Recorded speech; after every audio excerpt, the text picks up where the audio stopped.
Hey, good morning, y'all. Inner knowing, energetics, artists. Because what we're not therapists. And I want to chat about that for a minute this morning while the dog barks and the chicken, and the birds do whatever the birds are doing, and the sun's doing what it's doing.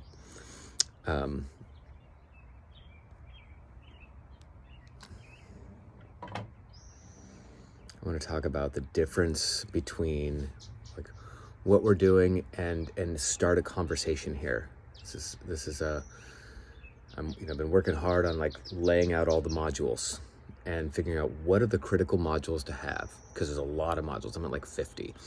And then what I'm trying to do is narrow it down and chop out all the stuff that we don't need so we can get right to the core of it. And part of that brings those foundational questions from the first modules of what are we doing, what are we doing with this work? And to answer that question, what are we doing, then we have to figure out what are we and what is this. And those of you who are acting as therapists, and those of you who are acting as artists, what's the difference? And so and why did I specifically choose yoga instead of a therapy that doesn't require a certification, or instead of a spiritual practice? So I'm going to dive in on this one, the difference. So you got to know the difference between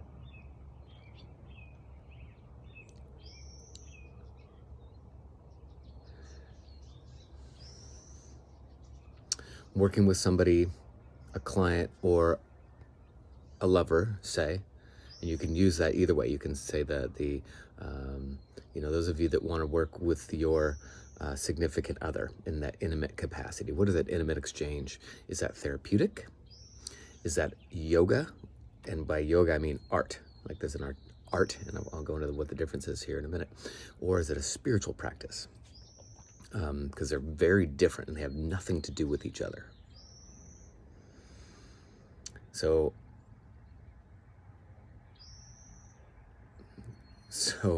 I've got a friend who's taking a somatic art therapy course right now for the certification, and there's some really gray lines in there, because their art and therapy really are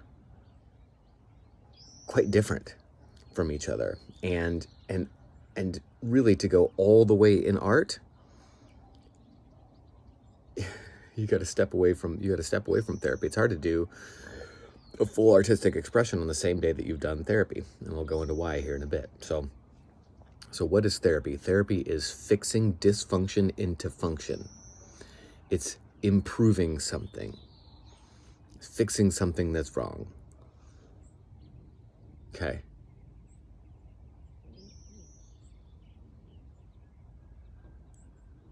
Now, and that's what we're doing a lot in our culture here, is we're looking for something that's wrong. We're trying to improve ourselves. We're trying to make things safer, and that's all required. Like, we need to do that. We need to make things safer for each other. We need to make it a racism isn't good, sexism isn't good, violence isn't good, right? And so a lot of what needs to happen is for there to be specific times where we sit down and look at ourselves and find in ourselves that part of me that is Hitler, that is Mussolini, that is a skinhead, or that is violent. Like, it's in each of us, and if it's suppressed and we can't actually access it, then that makes us dangerous, because it's still living there, but it's in the shadow, which means it's asleep, or it's a living somewhere in us that's in a sleep state. And if our waking state can't actually recognize the signs of sleep state coming out, that makes us dangerous.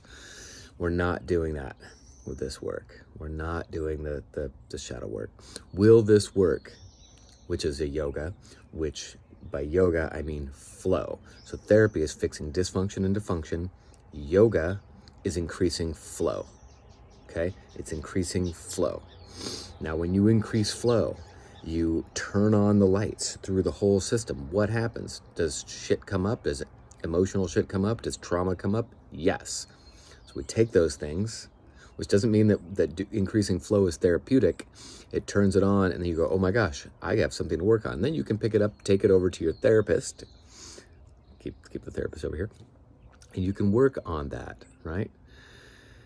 But looking at, and so what they would do in therapy would be to create a safe space, to build a safe container so that you can pick the thing up, look at it, and separate things out so that your body can feel safe and relaxed, and that you can then sort of process and feel this thing that shut you down, that turned you, that made you fragment inside because it wasn't safe to feel.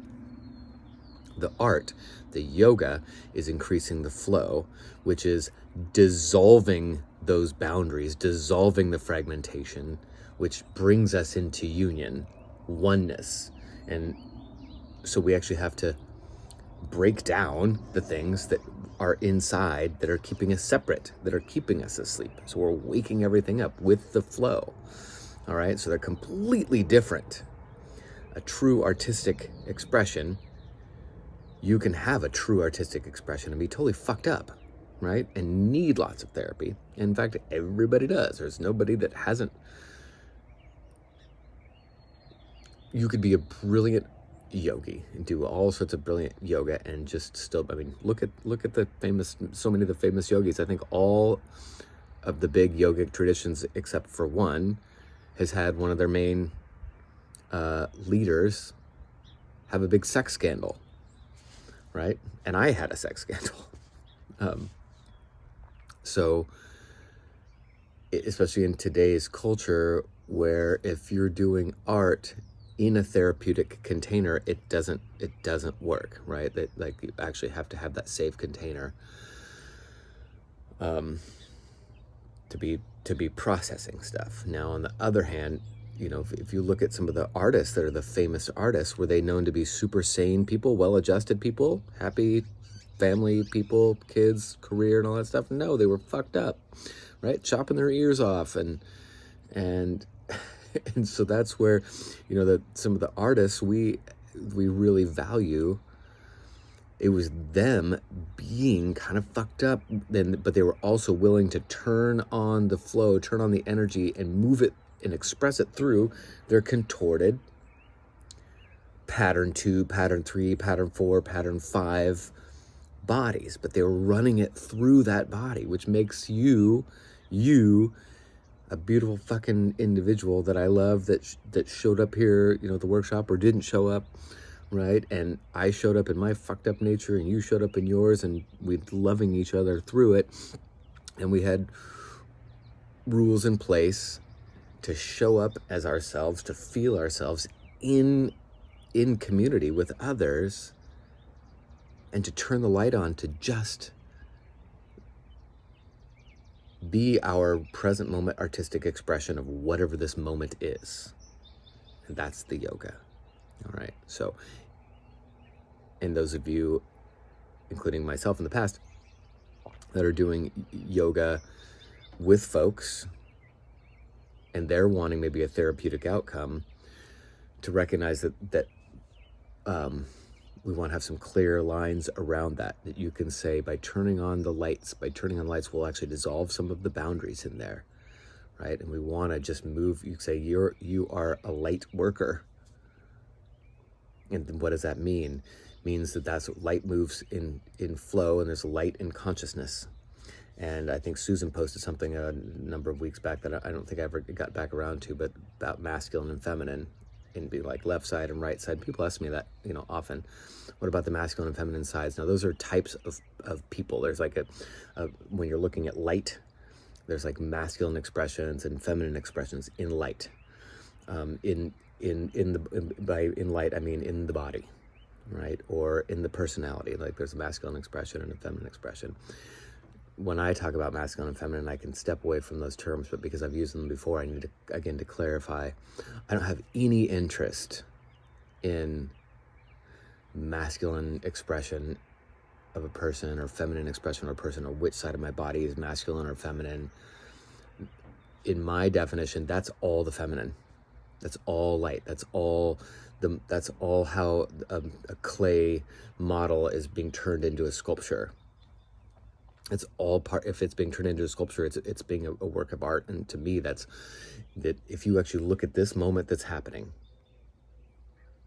everything in this moment that's happening, whether it's inside or it's outside, whether it has to do with me alone or me in a group of people or you with a group of people, that's all the feminine. That's all light being created. Now, what happens before? What's actually happening before all of this light? What happened before me? What happened before you? That witness, that's the masculine in my definition. They're not personality traits. They're what's happening in this moment. This moment is conscious light. And what we're doing with this work is we're taking this moment that's conscious light and we're splitting it into two. Now the light part, is everything is creation, flows. And that's why we're doing yoga.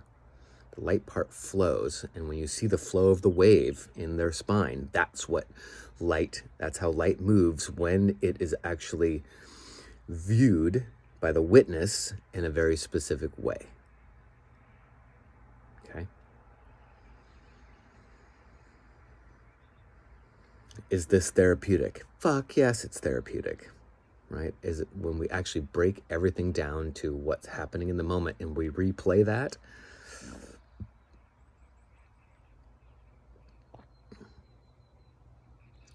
As Susan said, one of my favorite Susans in the whole damn world, she's like, oh my God, it was just a big misunderstanding. And that's what it is. It's a big misunderstanding that we're helping. A nervous system that doesn't recognize that it's light. It thinks it's something else. It thinks it's something and then it believes what it's thinking. It's confused. And then it fragments and we separate from whatever the world is. And then we try to go fix it. We look for therapies. And one of the best activities we can do if we're confused is to pursue art. And pursue art, which is yoga, which is find the part of ourself that flows and use that flow to bring ourselves back into unity in the moment. And that flow is triggered by the witness. So we can do that with ourselves by paying attention with the breath here and here and here, and some of the exercises that we have with the modules. I'm looking in, looking out. We can also do it with two people, and you can do it in your intimacy. One person plays light and expression 100% of the time, or that's what, like when we were on when you were on the table and I was doing something, working with you, you were playing light and feeling and just expressing flow. I was doing nothing other than the witness. I was witnessing, and the witness is a focus, right? The witness in a direction. Light and energy follows focus.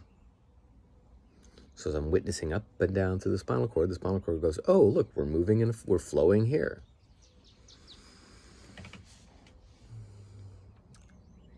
Now, has anybody, I know I'm talking about the intimacy thing because it's a good container, and I think everybody on here has had sex that may have been profound. I know I didn't until, and what I mean by profound, I'm meaning something very specific, that there's a, so I know at the beginning I said therapy versus yoga versus spirituality, spiritual practice.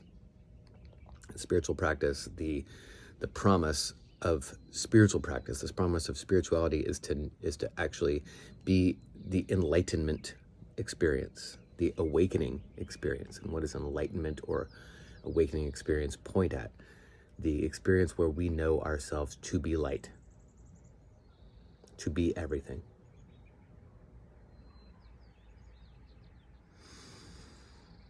Now, when that happens, not much needs to be done, right? Nothing really needs to be done. Nothing needs to be fixed.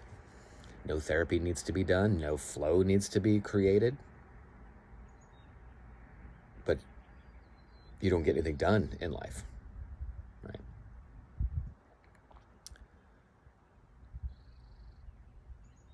So some of the Indian sages, some of the folks that I listen to in the morning or at night, Ramana Maharshi, just brilliant speaker.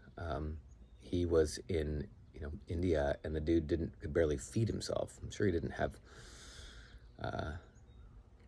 sex. He barely was probably doing anything with his body at all. What his karma, what his role, what his path seemed to be here on the planet was to tell himself, I am, and feel that experience, to drop into the amness. Took him into the light, but he couldn't really function in our society here, our culture. He'd have been locked up. But in the Indian culture, there's a place for people a valued place for people whose job it is, whose purpose it is to follow that path, and other people take care of them, right? Other people feed them, because that's what we do for the people who are doing something so serious down that path that they just don't feed themselves. Okay. Now,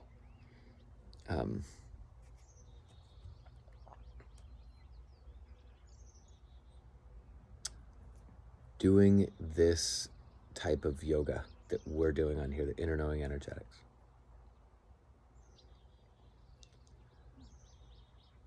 is a really good practice. Well, a really good practice. It is a practice that might produce that I am light experience.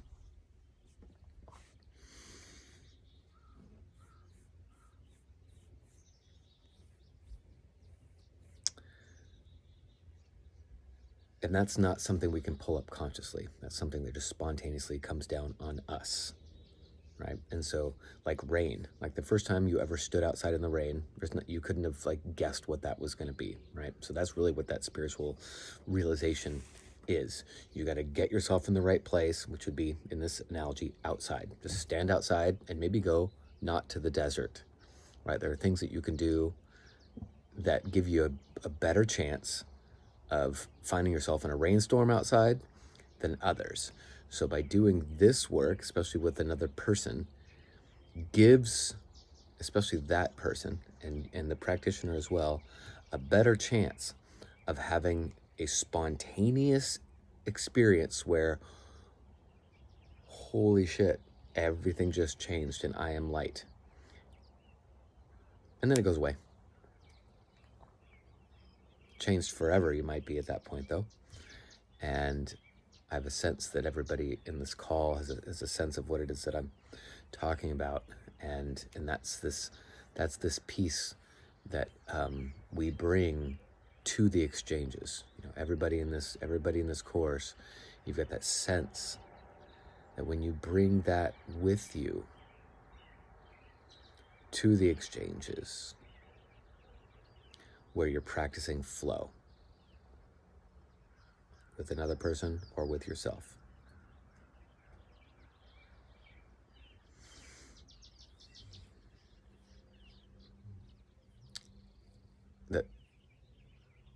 That's a good recipe for having that light. I am light to rain down through us.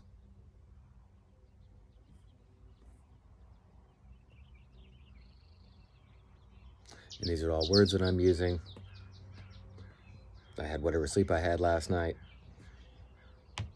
Got whatever agenda I have going on today, all of which are keeping me not 100% present, keeping me kind of contorted in the way I describe things.